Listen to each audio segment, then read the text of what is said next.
In a published medical case from Vietnam, 6 members of one family were poisoned after eating pufferfish.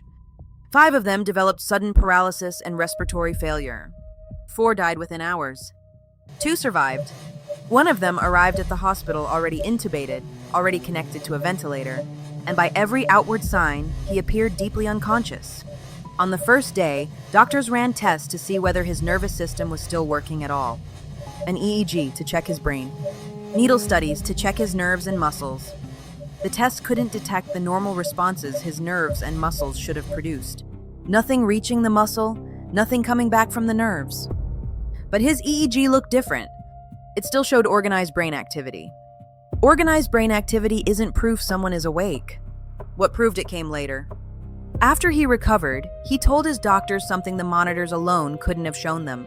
He had been conscious through all of it, aware while they tested him, trapped behind a body that had gone completely silent. You are not dead, but you cannot prove it. The molecule responsible for the paralysis was tetrodotoxin, usually shortened to TTX. It's been found in animals, including pufferfish, blue-ringed octopuses, and several species of newt. It doesn't dissolve nerves or shut off the mind directly. It interferes with the electrical signals that nerves and muscles need in order to work at all.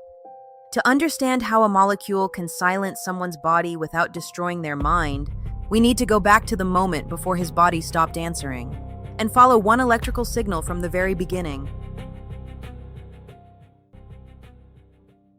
One signal is always moving through you, the same way it moves every time you reach for your coffee without thinking about it.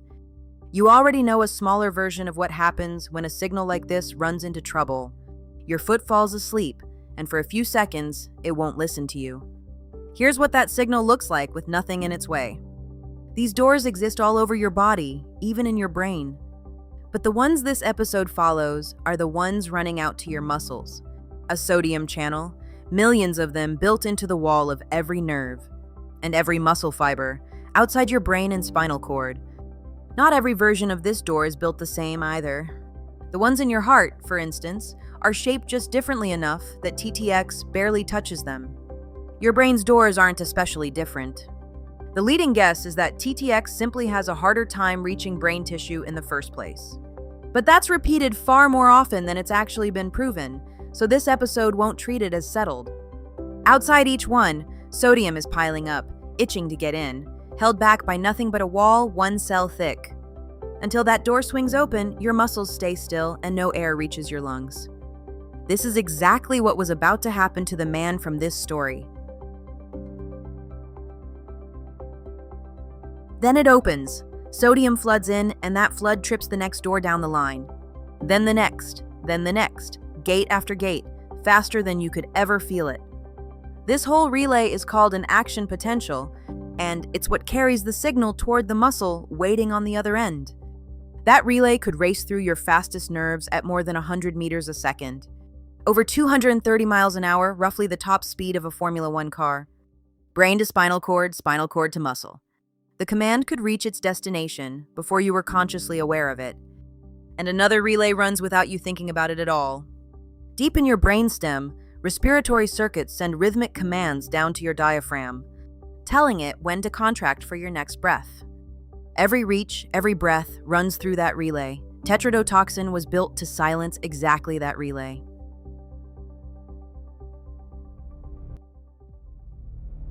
TTX doesn't break the door down. It doesn't even need to open it. It just stands in the doorway from outside, the right shape, in exactly the right spot, and blocks the way. Nothing inside is broken. The door just isn't a way through anymore. One blocked channel does not paralyze a person. Nerves contain many of them, and electrical signaling has some tolerance for failure. The danger begins when enough susceptible channels are blocked that the nerve can no longer carry an action potential through the affected region. The brain may send the command normally, but somewhere along the affected nerve, the signal weakens and disappears. This is how TTX can produce paralysis without shredding the muscle or cutting the nerve. The brain may still generate the intention to raise a hand, but that signal depends on the same kind of door, all the way from the nerve into the muscle fiber itself. Block enough of those doors anywhere along that path, and the hand doesn't move. The first sign can be a mouth that suddenly feels wrong, numb, unfamiliar. Nausea and dizziness can follow. Speech thickens. Swallowing stops being automatic. A hand that answered every command a minute ago stops closing when you ask it to. As more channels become blocked, that weakness spreads and can progress into full paralysis, eventually reaching the motor pathways required for breathing. The one failure in all of this that's actually fatal on its own, if nothing steps in to help. Through all of it, the mind doesn't have to go dark. In documented cases of severe TTX poisoning, people have stayed fully conscious while their bodies stopped responding to them completely. The person is not turning into a corpse. The muscles have gone silent. The mind hasn't. Go back to the man from this story. The same day that put him on a ventilator, his nerves and muscles gone quiet. There's still no fast lab test for this. Confirming the exact toxin can take days. Doctors don't wait for that. A shared meal, sudden paralysis, and a brain that's still active is pattern enough to act on immediately. There was no antidote to give him, nothing to counteract, nothing to reverse. His doctors could only support his breathing and circulation and wait for his own body to clear the poison. The ventilator wasn't curing him, it was buying him time, the kind of time medicine didn't know how to buy a century ago. Before ventilators existed, a paralysis like his was almost always fatal, antidote or not. TTX doesn't remain attached forever. As toxin levels fall, enough sodium channels become available for nerves to carry electrical signals again. Recovery is gradual. There's no single instant when every channel clears and the entire body switches back on. One signal travels a little farther than the one before it, then another reaches the muscle. By day 3, he came off the ventilator. For the first time in 3 days, his own diaphragm pulled the air in, no machine doing it for him. He was breathing on his own again. By day 5, doctors repeated the nerve and muscle tests from day 1. On day 1, those tests had found almost nothing coming from his nerves and muscles. This time, the electrical responses were nearly normal. He recovered completely, no lasting damage. The range is wide. In severe TTX poisoning, the absorbed dose, medical complications, and how quickly breathing is supported can all influence the outcome. Fast respiratory support can be the difference between surviving long enough for the toxin's effects to fade and not.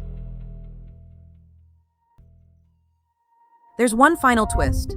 The same general ability to suppress sodium channel signaling that makes TTX dangerous has also made it an experimental pain treatment. Small clinical trials have tested carefully controlled doses, injected under the skin, in people with difficult cancer pain, that standard treatment wasn't reaching. Some patients benefited, others didn't. The results across these trials don't agree, and TTX remains investigational, not routine medicine. A controlled dose doesn't erase the risk. Researchers are trying to keep it low enough to affect pain signaling without causing the kind of dangerous, widespread paralysis this whole episode just showed you. The poison hasn't changed, only the dose and the purpose has. Tetrodotoxin works the same way, whether it's taking a life or easing someone's pain. It blocks the sodium channels nerves and muscles need to send a signal at all, not by breaking anything, just by getting in the way. That's what took 4 members of one family within hours. It's what left the 5th unable to prove for 5 days that he was still alive inside. And when it finally let go, his own body was the only proof anyone needed.